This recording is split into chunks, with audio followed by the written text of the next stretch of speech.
J'ai l'infime honneur d'être le maître de cérémonie de cette célébration parce qu'on souligne le 100e anniversaire de la date de naissance du chorégraphe de réputation mondiale Fernand Naud. André Laprise, le légataire du Fonds chorégraphique Fernand Naud, on aura l'occasion d'en parler, la ville de Gatineau et le Salon du Livre ont choisi de rendre hommage à ce grand chorégraphe. Et c'est en lisant cette bande dessinée qui a pour titre Monsieur Naud chez Station T que j'ai fait la découverte de cet homme. Et à chaque fois que je tournais une page, que je découvrais qui il était, je me disais, mais comment ça se fait que cet homme, dont la réputation est mondiale, soit méconnu, peu connu ou inconnu? Avec André Laprise, on va pendant une demi-heure parler de l'homme, du chorégraphe, de sa réputation et de ce qu'il a laissé comme empreinte sur la danse au Québec. Dans un premier temps, M. Laprise, vous vous présentez comme le fiduciaire de l'œuvre de Fernand Naud. Alors, expliquez-nous un peu en quoi consiste le rôle de fiduciaire. On prend place. Et lorsqu'on s'était parlé au téléphone un peu auparavant, vous vous étiez comparé à René Angélil. Mais pas au niveau du personnage, mais du rôle. Oui, du C'est rôle. ça. Du rôle, ouais. Je prends cette image-là parce que Fernand Naud, comme chorégraphe, il faut dire qu'il est le premier Québécois et Canadien à avoir assuré son legs artistique au niveau de la danse. C'est la première fois que ça arrivait au pays. Et on n'avait pas d'exemple légal à rien à copier. On avait juste les façons de faire américaines, Martha Graham, Cunningham, José Limon, Georges Balanchine. Et M. Naud ne voulait pas ce format-là. Il voulait le léguer, en tout cas par historique, à une personne, à un individu pour rendre la chose la plus simple et la plus efficace. Et quand on voit l'ampleur de sa carrière, puis qu'on découvre les choses, puis qu'on regarde ce qui se passe dans notre culture, bien, je prends l'image pour les gens parce que je suis fiduciaire ou légataire. À la base, là, je gère la propriété intellectuelle de Fernand Naud. Par ricochet, je suis un remonteur de ballet. Mais ma tâche est d'être un bon gérant. Alors, et c'est assez grand, donc je prends l'image de René Angélil pour Fernand Naud parce que les gens, le commun des mortels, va comprendre cette image-là. Bon, évidemment, la deuxième question, qu'est-ce qui fait que c'est vous qui avez été choisi, désigné par M. Naud pour être le fiduciaire? Si je suis bien honnête, là, c'est un mot qui n'est pas à la mode, là, mais j'ai été harcelant. D'accord. Dans le sens que, je reviens au début de l'entretien, M. Naud était le premier à faire cette démarche-là, mais moi, j'ai été son assistant pendant 25 ans. Et les 10 premières années, ben, je découvrais plein de choses. Et à un moment donné, ben, je réalisais, je disais, oh, c'est important, qu'est-ce qu'il fait? Puis il y a Casse-Noisette, mais il y a Carmina Burana, il y a eu Symphonie de Psaume, il y a La fille mal gardée. Fait, il y a plusieurs événements, plusieurs créations qui ont marqué. Puis là, je disais, ben, qu'est-ce qui va arriver avec votre œuvre? Tu sais, Mozart, on a ses affaires, Beethoven, on a Michel Tremblay. Tu sais, qu'est-ce qui va arriver avec votre œuvre? Il dit, ça meurt avec moi. Donc, tout ça pour dire que ça m'a pris 10 ans, le convaincre que ça valait la peine de lui survivre. Après ça, ça m'a pris 10 ans avant qu'il dise « oui, ça va me survivre ». Là, en 25 ans, là, il a décédé. Dans les 5 dernières années, laissez-moi vous dire que ça l'a comme gaulé en mauvais français. Mais disons que c'est quelqu'un qui était très humble, qui a fait ses créations pour partager la danse, rendre la danse accessible pour que ce soit, et pour que le Québécois danse. Alors pour lui, c'est ça qui est important. Que ça survive, peu importe. Mais là, maintenant qu'on le voit aujourd'hui, ben, je pense que ça valait la peine. Mais on est parti de quelqu'un qui se disait, non, mon œuvre ne vaut pas la peine, je n'ai pas cette valeur-là, à dire, peut-être que pour la communauté, ça aurait du sens, à dire, oui, on y va. T'sais. Bon, parlons de la carrière internationale et de la réputation mondiale de Fernand Naud, parce que autant lui, il semblait modeste, autant son œuvre est grandiose. Là. Quand on regarde son travail, c'est rarement des petits projets. Ça a toujours été une belle mise en scène, il y a une grande musicalité. Le travail avec les collaborateurs, les costumes, ici on est dans du François Barbeau, mais l'éclairagiste, les musiciens, ils travaillaient avec les musiciens. Il y a Lasquin, qui est un ballet qui a été fait sur une musique originale. Il était toujours entouré de collaborateurs et ces ballets témoignent de tout ce casse-tête-là, ces pièces-là qui font partie intégrante de son œuvre.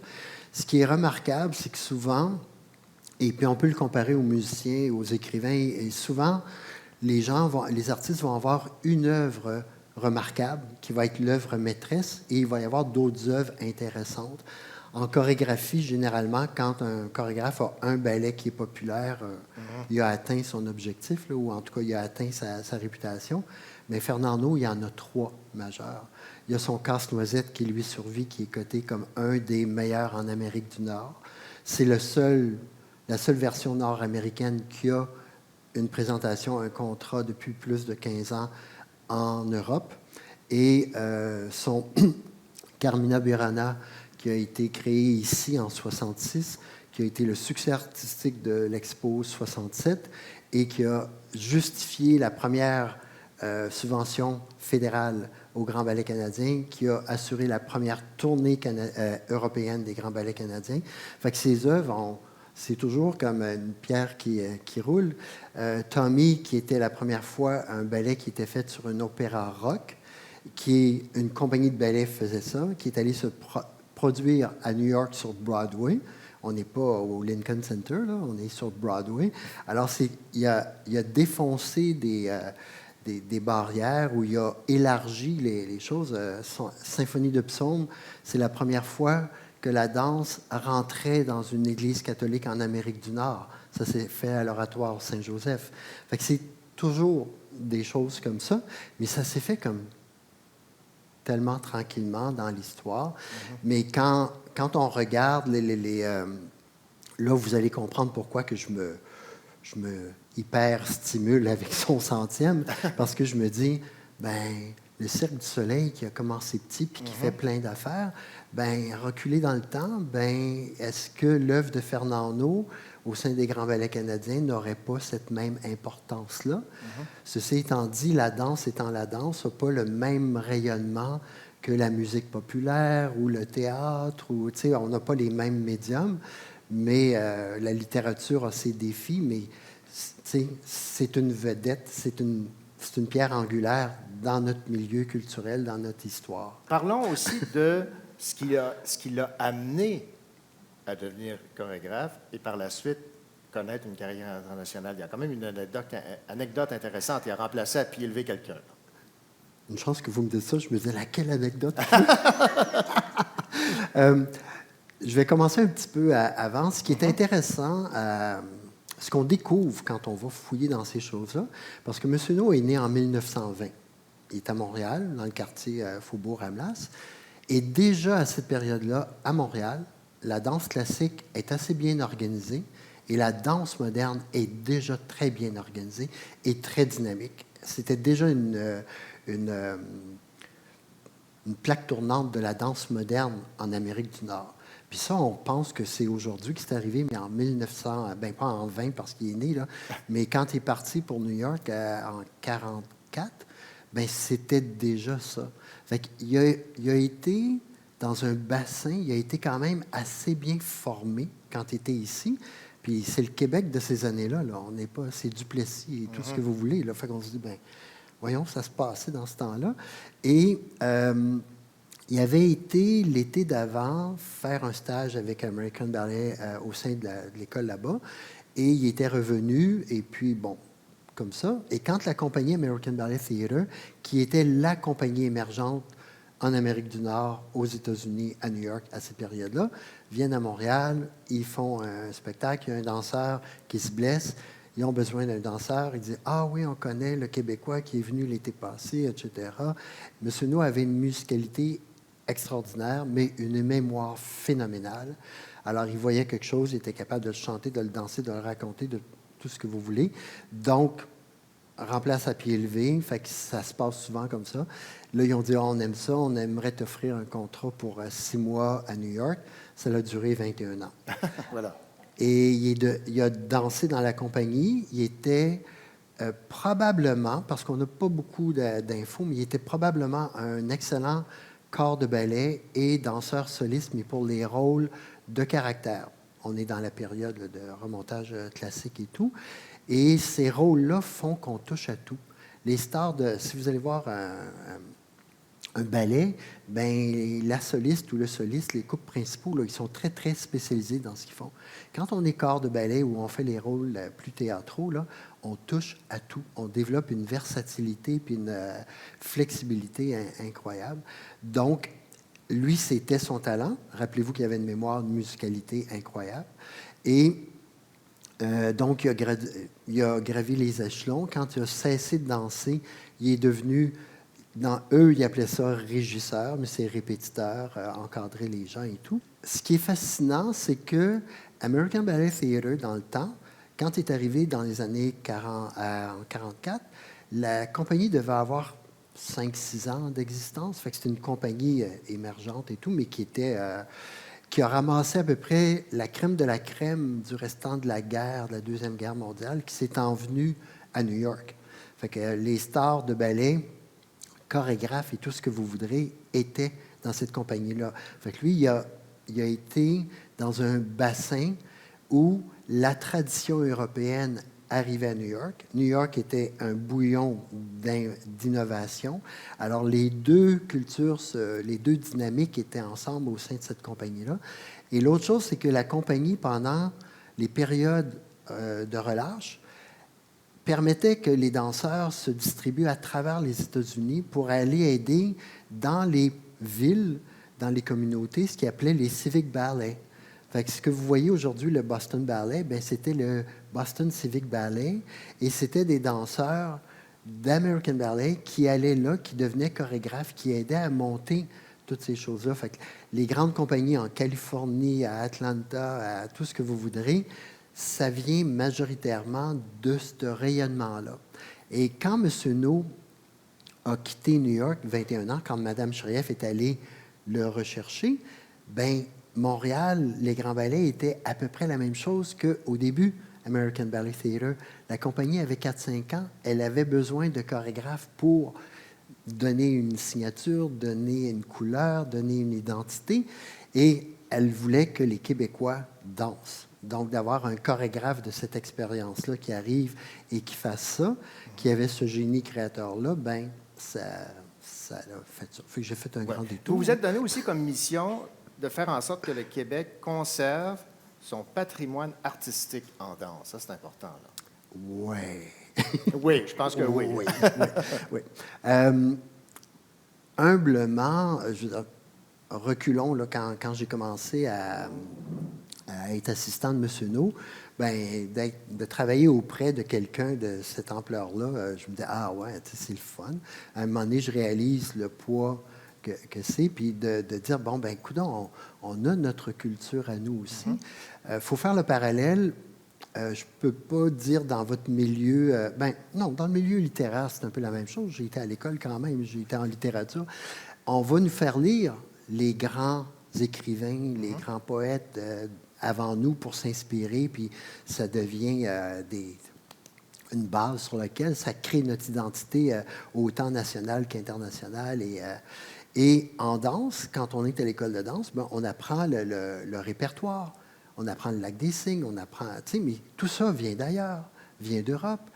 Mais là, on a un chorégraphe ici qui a fait des pièces majeures qui sont montées et remontées. Son Casse-Noisette, c'est à chaque année, mais son Carmina Burana, c'était au maximum aux 5 ans. Tommy, ça a duré 10 ans. Symphonie de psaume, à tous les 3-4 ans, il le refaisait. Fait que là, je me dis, ben coudonc, ces pièces-là sont à succès, artistiquement, mais financièrement aussi. Là, c'est des succès salles et tout.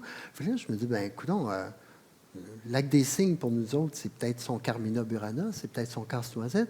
Donc, pour moi, je me suis dit, ben autant qu'on honore Michel Tremblay, par exemple, parce que je prends lui parce qu'il est important, il est encore vivant. Tu sais, on en a d'autres avant, mais pour moi, je trouve ça très excitant d'avoir des gens qui sont encore vivants, qui ont eu cette empreinte-là dans notre société. Fait que Fernando, c'est un peu ça, mais on est en danse. Alors, je me suis dit, ben, on va l'animer. Et là, je vais faire un crochet, je vais m'étendre pour dire que quand est venu le 100e, j'ai rapidement frappé un mur parce que les compagnies de danse ne sont pas subventionnées pour monter du répertoire. Ils sont subventionnés pour créer la nouvelle création. Même dans la littérature, on est toujours, tu sais, c'est rare qu'on retourne en arrière. Donc, et en danse, c'est assez majeur. Les compagnies de danse, s'ils n'ont pas de subvention, ben ils pètent aux frettes. Excusez-moi, là, c'est bien québécois, mais ça image. Tu sais. Ouais. Donc, ils n'ont pas d'argent pour faire des remontages d'œuvres. Donc, c'est comme on renouvelle, on renouvelle. Fait que c'est pas écologique, on va dire. Alors, moi, je me suis dit, ben si le milieu de la danse n'est pas présentement en mesure de le faire parce qu'ils n'ont pas les moyens, comment que je peux éveiller l'intérêt? De là, les activités pour le 100e, si vous allez sur le site voir, ben j'ai commencé par un timbre commémoratif. Le projet de l'expo s'est mis en branle. Là, on est ici aujourd'hui, mais il y a eu le roman graphique. Il y a la capsule historique qui a été faite avec Marie Beaulieu, qui est présentée comme vidéo d'accompagnement et tout. Alors, je me suis dit, la danse est un moyen d'expression comme les autres formes d'art. C'est un 100e qui est trop important. Et pour moi, ce qui m'exciterait le plus au monde, et ce qui m'excite beaucoup maintenant, c'est que les autres formes d'art se sont jointes à cette grande aventure-là. Et l'exposition que vous voyez là, ce sont des artistes, il y en a qui sont venus vers moi, c'est moi qui est allé vers eux et tout, mais tout le monde a embarqué dans l'aventure parce qu'ils disaient « Ah oui, je vais juste faire un petit crochet.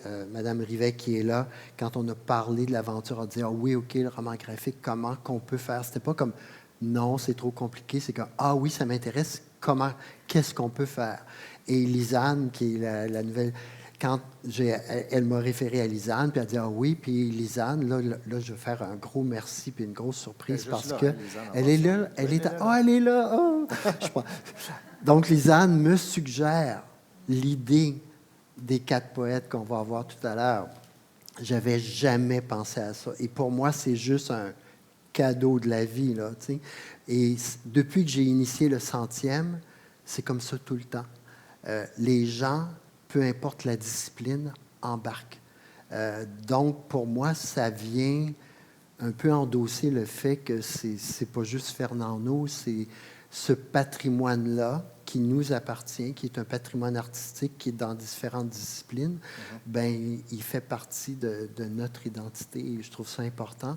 Et cette identité-là, puis son œuvre qui nourrit d'autres artistes, et là, j'ai hâte de découvrir parce que j'ai aucun contrôle sur ce qu'ils ont fait. Alors, je vais être comme vous, là, je pars de zéro, donc c'est assez extraordinaire, c'est assez excitant. Et là, vous allez me permettre un jeu de mots, là, à vous entendre parler. La tendance est forte que vous puissiez continuer votre travail, n'est-ce pas? Forte tendance. Bien, merci beaucoup, M. Laprise.